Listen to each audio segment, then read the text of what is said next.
प्यार बलि चाहता है अहम की। सतगुरु ने भी कहा है कि प्रेम किसी की हस्ती बर्दाश्त नहीं कर सकता,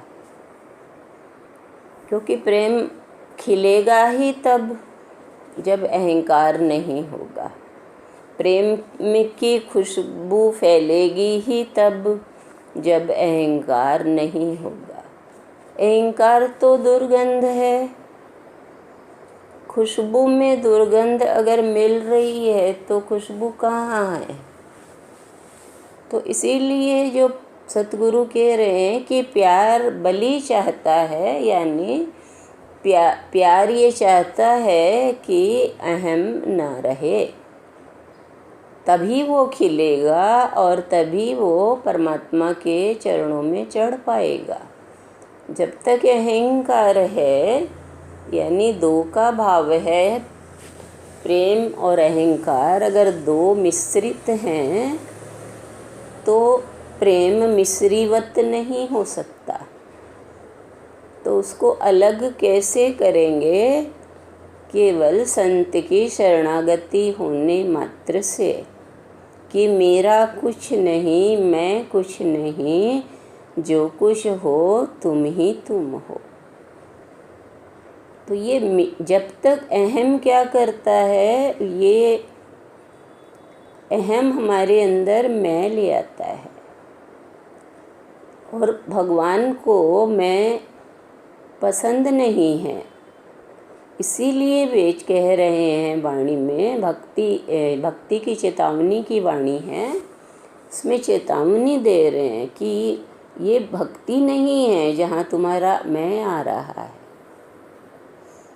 भक्ति जब आती है, भक्त कहलाता वही है जिसमें मैं होता ही नहीं है, तू ही तू रहता है।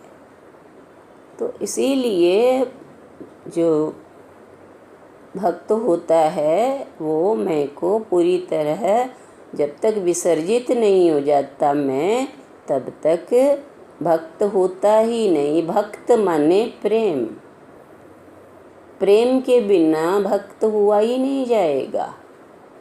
परमात्मा से प्रेम यानी भक्त।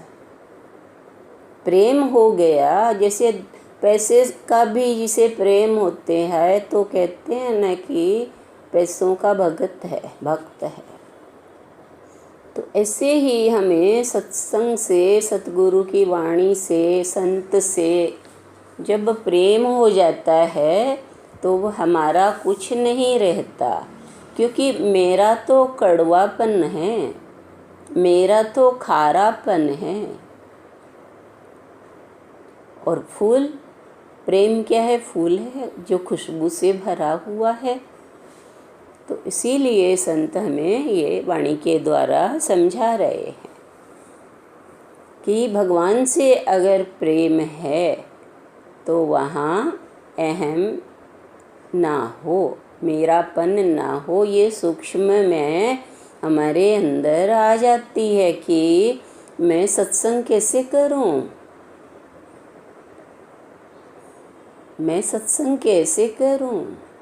इसकी बजाय हम ये कहेंगे उसकी कृपा हो रही है, मैं ज़रूर सत्संग करूंगी, मैं ज़रूर सत्संग सुनूंगी। फिर देखें हमारे जीवन में सत्संग आता है कि नहीं। काम करते हुए भी हम 1 लाइन 2 लाइन सुन सकते हैं। जब मेरापन हमारा प्रेम होगा तो ये सब विदा हो जाता है। चाव हो गया, चाह जग गई कि मेरे तो गिरधर गोपाल दूसरो ना कोई। ये हमें वाणी का भाव मिल